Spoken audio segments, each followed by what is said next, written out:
நேற்றும் இன்றும் என்றும் மாறாத ஜீவிக்கிற தேவனின் நாமத்தினாலே உங்கள் அனைவரையும் வாழ்த்துகிறேன். இன்று சங்கீதங்களின் புத்தகத்தை பற்றி நாம் அறிந்து கொள்ளலாம்.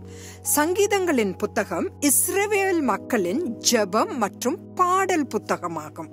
சங்கீதம் என்ற சொல்லுக்கு ஸ்ட்ரிங்ட் இன்ஸ்ட்ருமெண்ட்ஸ், அதாவது நரம்பு இசைக்கருவியால் இசைப்பது என்று பொருள். அவை 3 சாத்தியமான காலகட்டத்தில் எழுதப்பட்டன.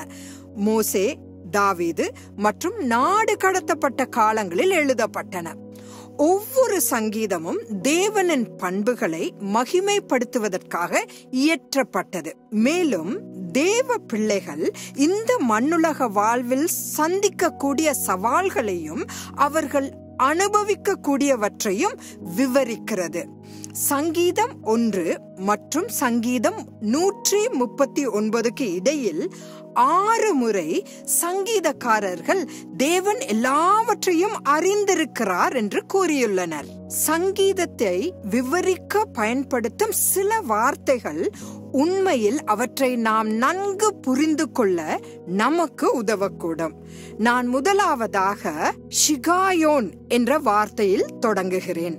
அதாவது சங்கீதம் 7 இறந்தவர்களுக்கான புலம்பலின் சங்கீதமாகும். அடுத்தது மிக்தாம் என்ற வார்த்தை.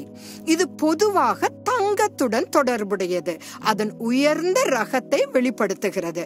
அவற்றை ஒரு பொற் சங்கீதம் அல்லது கோல்டன் சாம்ஸ் என்றும் நாம் குறிப்பிடலாம். அதற்கு சில எடுத்துக்காட்டுகள் சங்கீதம் 16 மற்றும் சங்கீதம் 56 60 வரை.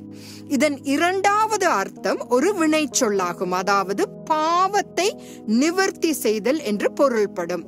மேலும் அவை அனைத்தும் பாவத்திற்கு பரிகாரம் செய்வதை பற்றி பேசுகின்றன.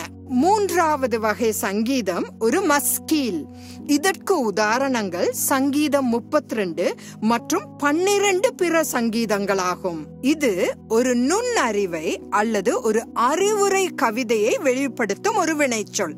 சில சங்கீதங்களில், அதாவது சங்கீதம் 2, 3, 4, 8 மற்றும் பிற சங்கீதங்களில் சேலா என்ற சொல் மொத்தம் 71 முறை வருவதை காண்கிறோம். இது இசையின் இயக்கவியலை பற்றி பேசுகிறது. அப்படி என்றால் ஒரு குரலை உயர்த்தி பாடுவது அல்லது இசைக்கருவியின் உச்ச சத்தத்தை அடைவதாகும்.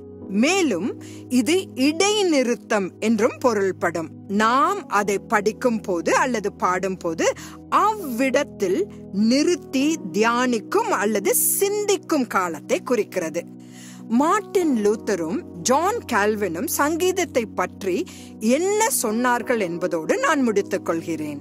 நீங்கள் ஒரு சங்கீதத்தை வாசிக்கும் போது ஒரு துறவியின் வாழ்க்கையை அங்கு காணலாம் என்று மார்ட்டின் லூத்தர் கூறினார்.